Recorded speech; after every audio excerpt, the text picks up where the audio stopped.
Kenny, welcome. Hello. Good to see Hello. you. Thank you so much for joining us today. Yes, All right, so Kenny, the stage is all yours. Like I said, this is all about a career trajectory, right? Because it helps you to contextualize what is expected of you. This is the beginning of your journey. Where ideally does it end, right? So it's just so that you have an idea where this can take you. So, Caddy, over to you. great. Thanks, Jens. Hi, everyone. Appreciate the introduction. I'm very excited to be joining you today. Jens, sorry, I just wanted to double check that you can see all these beautiful Gameloft people smiling on the Yes, screen. absolutely. Lots of Okay, friendly, cool. familiar faces. Excellent. Right. Well, Gameloft Brisbane says hi to everyone. I'm in the HR team. I feel like it's an absolute privilege to be in this industry. I've been here for 5 years. To work amongst some of the most creative people in the world is fabulous. And my 8-year-old has only just recently learnt that I'm not actually making the game, but I am supporting the team that makes the game, which is equally as important. Having said that, I'd like to sort of jump straight into what I'm going to be talking to you guys about today. So I'm just going to move into the next slide. So yes, like Jens said, career trajectories and expectations in Gameloft. So first of all, I'm just going to go through and unpack, what progression means and how it works. I'm going to talk about careers specifically, how they grow in Gameloft. Go through some dimensions of progression, and I've got a real life example of the programming technical skills matrix. And this is really how progression is assessed in our studio. Then we'll look at what deep dive into what growth looks like at each level, expectations, behaviors, and how you feel when you are in growth mode. And then I'm going to finish with a little bit of self-reflection with that, which I think is really important to do as you progress through your career. And then we can have a chat. So please don't be shy and ask lots of questions at the end. Wonderful. So this is a really cool slide. I love this. As I think we all know, career growth is rarely a straight ladder. If I was to show you my career map, it would be like playing snakes and ladders with a few escape doors along the way. But it's just really important to know progression is not linear. You can move up, down, pause, shift sideways. One of the key, I think, a good point for progression is those lateral moves. It could be where you move into a different discipline, or you move into a different team, and it really helps to create a new challenge. It also, broadens your perspectives and strengthens collaboration. Again, another important part I think in progression is that skill depth. Over title progression. So sustainable growth doesn't come from chasing titles. When you're in the trenches and building new skills, you can sometimes feel like you're not growing at all. But really, this is where true growth comes from. And then, at the end of the day, I think the real growth happens, at the end of the project. So, you've got mobile games, which could be, big mobile games, 14, 16 months for us, cross-platform up to 3-4 years. And so, the real career progression or the development really comes from those, the stretch work, the ambiguity and all the problem solving, which, builds capability faster than formal learning alone. So yeah, I really like just sort of seeing that laid out, different paths, different space. Okay, so I'm going to go through kind of how we look at the 3 dimensions of progression in our studio. So the first is craft mastery. Progression is built on improving technical skills and judgment and consistency over time, but mastery is not perfection. It really is the ability to deliver that high quality work reliably and independently. Then it's the impact on the game, which I mentioned before, and that progress is reflected in the value of your contribution to the project. So it could be including improving play experience, solving meaningful problems, delivering the outcomes that matter to the project. And then there's a scope of ownership. So as people grow, they take on more responsibility. From tasks to systems or problem spaces. And that progression is really shown through increasing your autonomy, accountability, and your comfort.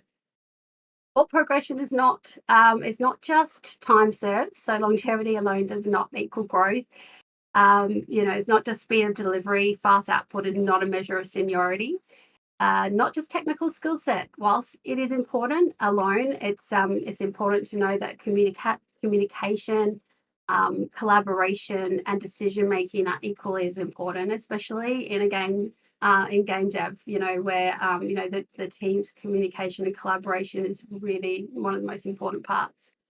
And finally, it's not just being well liked. So relationships matter, of course, and progression is based on impact, ownership, and contributions, but it's not a popularity contest. Okay, I'm going to keep rolling and let's talk about the skills matrix. So we have technical skills matrices for all our core disciplines, and this is what we use to help assess progression.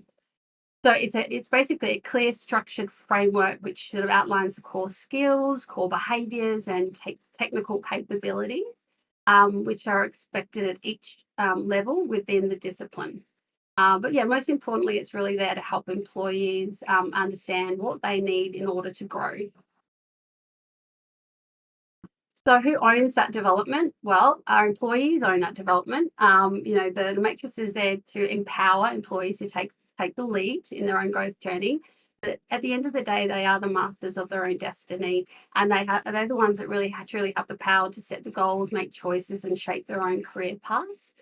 Our leads, directors, and HR, we're all here to support, our employees navigate opportunities and unlock potential. But I think it's really important we coach our employees to think about the skills matrix as a map, and they are truly the ones in the driver's seat. So let's have a look at it. What does it look like?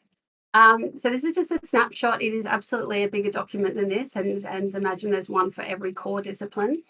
On the vertical axis, we've got all the skills listed for each level, and then horizontally we go across, and it starts from intern, moves into mid-level, senior, lead, principal, and then director level. I think I might just sort of try and talk about some of the themes that you'll see as you move through the levels. So obviously that intern junior level is really learning the foundations of tools, workflows, and processes. It's really encouraged to ask lots of questions to build clarity. There's a lot of guidance with delivery at this level. And then there's that shift of focus into the mid-level where it's like more ownership and independence. For example, they're owning features, or work areas from end to end. They're definitely solving problems independently, and they're collaborating across disciplines. The senior then is definitely the focus shifts to solutions, so solutions of design and leadership. They're definitely working on more complex work, and at this level, they're improving workflows, systems, and mentoring others, which is a really, really big one. And then at the senior level, there's really like two sort of ways that we kind of, it's like a fork in the road in a way. So we talk to employees about assessing whether or not they feel like they're looking to sort of go down that people management route or more stay in that technical expert. So the lead really like sets that direction and standards, but they do have people in their team. So, you might not be interested in people management. That's absolutely fine. So then you might want to become more of a technical expert and go down that principal path. I think it's really important though to note that you don't need to go. It's actually okay to also stay as a senior. I think people always so eager to get to that next step, and maybe it's not the right time, and maybe it's the wrong season for you in life. So we really encourage employees not to rush this, and we also offer a bit of with our leadership progression path. Start as an associate lead, and sort of follow the lead around and learn to see if this is actually something that you want to do. So yes, that's a little bit of insight into our matrix. So what does it actually look like at each level?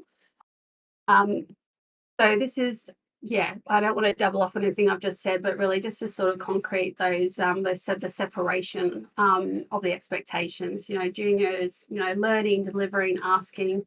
Mid-level, you're owning, you're solving, you're absolutely communicating with all the different areas of disciplines. The senior is guiding, improving systems. Mentoring is huge. I've mentioned that before, but there is a real expectation that you're learning those skills. And then, from there, you can go into that lead or principal pathway. So let's talk about some of the behaviors. People grow faster than when they don't want, wait for work to be assigned or finished before stepping in. So the behavior is, it's spotting gaps, fixing issues early, and taking accountability for outcomes, not just tasks. Learning to ask better questions. Strong computers don't just ask what to do; they explore what matters most. Turning feedback into action. An example of this is an artist receiving feedback and immediately refining their work on screen. And people who iterate quickly and adjust their work based on input from peers tend to improve faster and deliver, stronger results. Then there's learning through collaboration, huge in game development. Capability expands fastest through exposure to other disciplines. So working closely with different craft areas, building systems, thinking, improving communication, and strengthening like the overall design awareness. I think it's important to note that there are behaviors that can slow growth. So what does that look like? Waiting for perfect clarity, working in isolation, avoiding feedback. And this is a big one because avoiding feedback is absolutely something I completely understand, especially when games is such a passionate career. It's often, people can often get worried about feedback, but I think it's really important. And we coach our employees to think about feedback in a positive way. We help them to try and remove the emotions out of that and look at it as a learning opportunity. Some of the other things is over polishing low impact work, which really happens from not asking for help or seeking guidance, from your manager to sort of understand your priorities. Yeah, so I hope that sort of gives you a bit of an understanding of some of the behaviors that we look for as we progress. I'm just going to touch on the visibility gap. This is important. So, great work can be invisible. Imagine you spend 2 weeks optimizing load times, fixing technical debts, or improving build capabilities. At the end of the day, players won't notice, but the team's productivity and game performance improves significantly. And look, impact isn't always immediately visible. Like, that you may be mentoring a junior artist or programmer over months. And, the benefits aren't obvious at first, but eventually they're delivering work independently and contributing more confidently. At the end of the day, managers do rely on signals. They can't see every, Jira ticket or, Slack discussion or code review. So they really rely on sprint demos, one-on-one conversations, peer feedback, documentation to really understand the impact of your work. And this is a big one. Make work easier to see, because I think it's important for us all to share our progress. And we can do that through stand-ups, present features at sprint reviews, mention achievements during your one-on-ones and performance conversations. I guess at the end of the day, visibility isn't about self-promotion. It's about ensuring your contributions are understood. Great work deserves to be seen so that, teammates and managers can recognize this, and, this helps with your career progression at the end of the day. Okay. So what does it feel like when you're in growth mode? So, you maybe you have more autonomy. So instead of being given step-by-step tasks, you're trusted to plan and deliver an entire feature with minimal supervision. Perhaps it's rather than fixing individual bugs, you're solving broader challenges. Earlier trust in decisions. So maybe, your lead or your manager asks for your recommendation before making a decision. So you're really sort of trusted to approve assets independently. You're contributing ideas during feature planning, which helps the game and the team. I guess growth, the key here is that career growth isn't measured by how quickly you become a senior or a lead. It can also mean taking on more ownership, becoming a subject matter expert, mentoring others, or expanding your influence while remaining in the same role until you're consistently operating at that next level. I guess a message about progression in Gameloft is it's about consistently demonstrating capability at the next level, rather than simply spending your time in a role or chasing a promotion.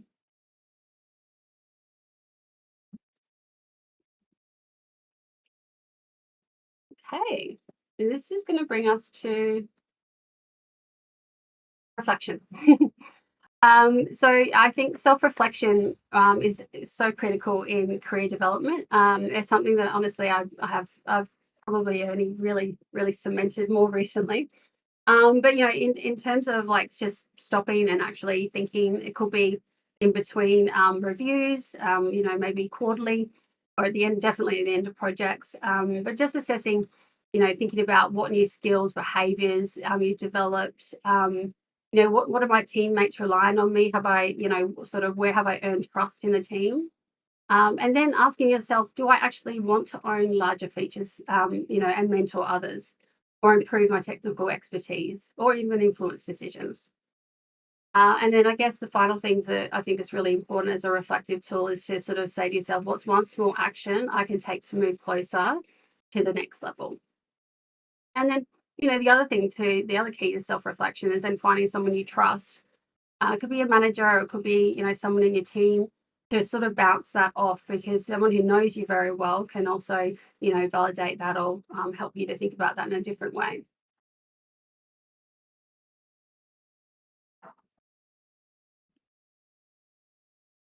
Okay, so I hope I haven't spoken too quickly.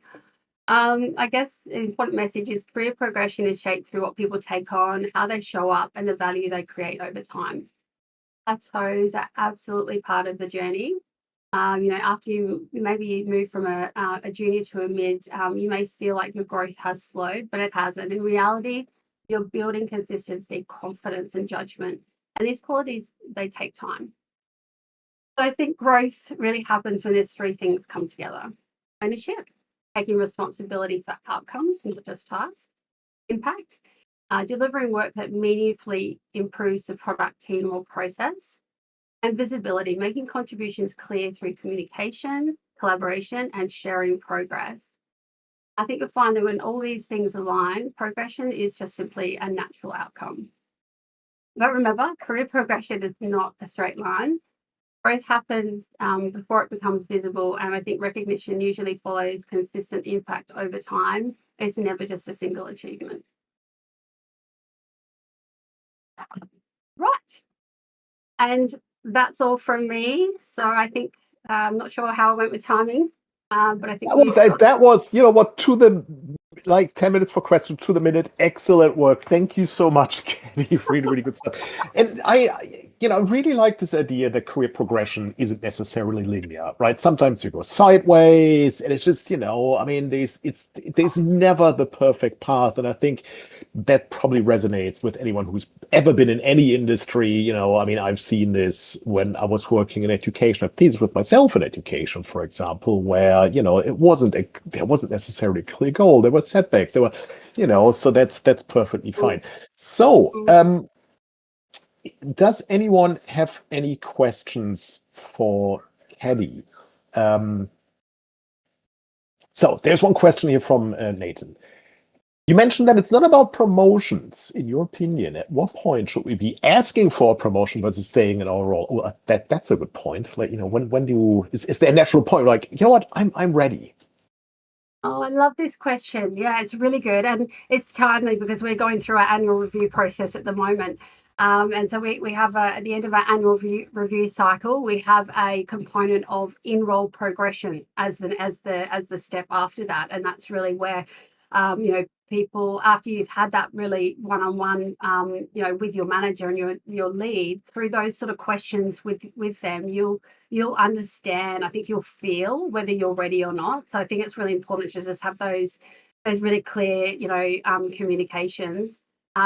I think yeah, it's hard because sometimes you feel you're ready, but somebody else, like your manager or lead, has a bigger perspective.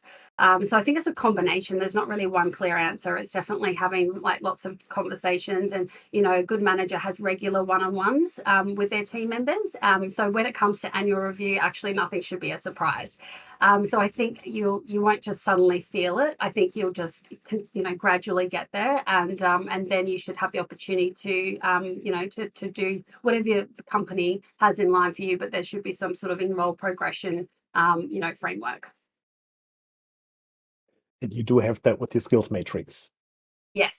Yes, absolutely. And I mean, I think the skills matrix is particularly important because we encourage our managers to like, basically carried around. It's something that we talk about when someone starts in their first role with us. We go through the skills matrix, and then we will continually bring that up at review points so that they can see what skills they need to get to the next stage, and then the managers can help with the learning aspects of those skills to get to the next step.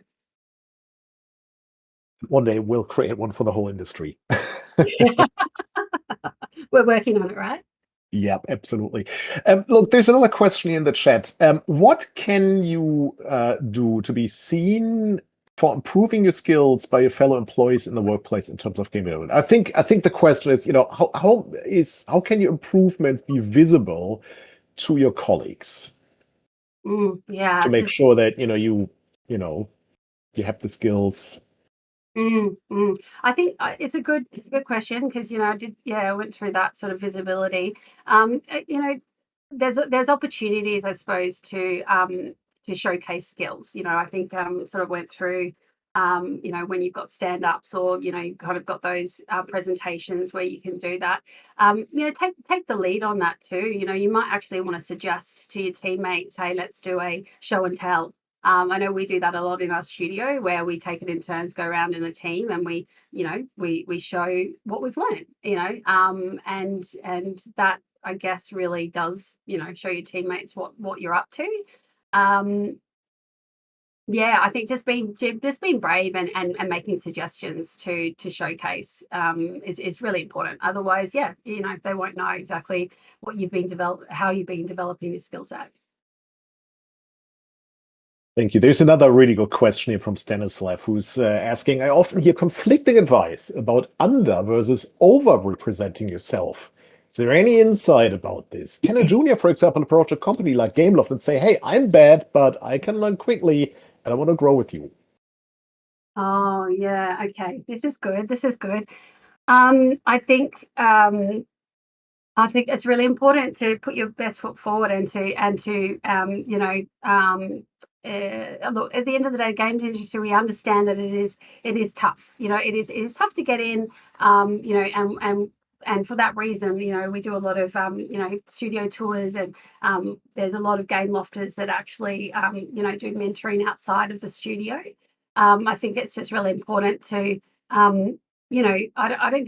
I think in terms of over-representing, unless I would say don't stalk. Don't stalk people. Is always a really good thing to understand. But always reach out. And ask the question. Connecting with people on LinkedIn, connecting with developers is really is really helpful as well. I'm not sure if that's answered the question. Well, I think it provides some some context, some pointers, and I get it. Like how do you strike the balance, right? You want to make sure that people know that you're capable, but you also don't want to appear as over promoting yourself or just being all show and and nothing to show for. Yeah, Look, yeah, sorry, you go. Oh no, I was just going to say that. Yeah, I think really just ensuring that you've got a really good portfolio is really important. I think it's I guess your work is shown in that portfolio, and making sure that it's really targeted to what you are passionate about, and making it really clear is very, very helpful. Yeah. There's a really nice comment here from Otto who's saying, first of all, thank you for setting up the emerging developers room at the Queensland Games Festival, which was fantastic. And by the way, also thank you for the art workshop, which my children really, really enjoyed. It was super helpful to speak to someone from the industry in interesting roles. But his question is, are there any volunteering roles available to acquire experience in games, or is it strictly internships? Oh yes, I know, and we get this. Thank you also for making those comments. We had a wonderful time, and can't wait to do it again next year. It's a really good question. I think when it comes to work experience or unpaid though internships, those sort of things, unfortunately, we're not able to do them just due to project sensitivities and and work levels.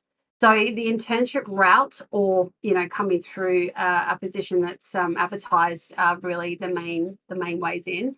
But a lot of our devs go along to the big dev. There's a lot of other community areas, so I think it's really just comes back to networking and reaching out to people and going to as many events as you can. Volunteer for the Games Festival is another tip.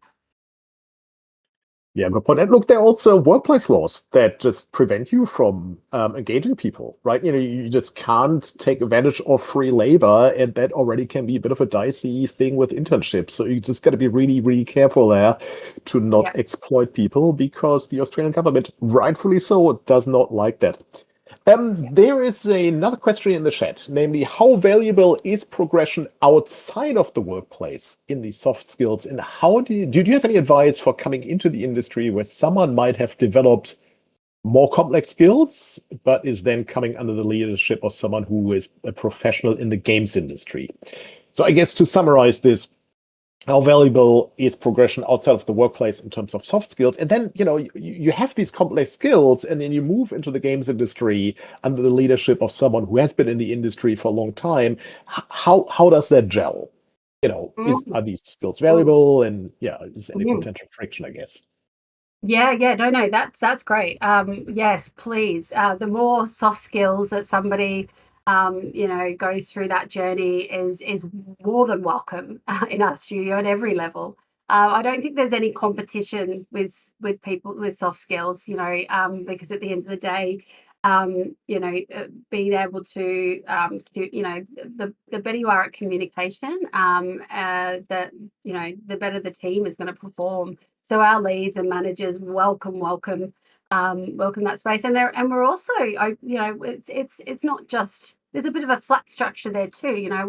We're open to people, teaching as well. So I think I wouldn't worry about that at all.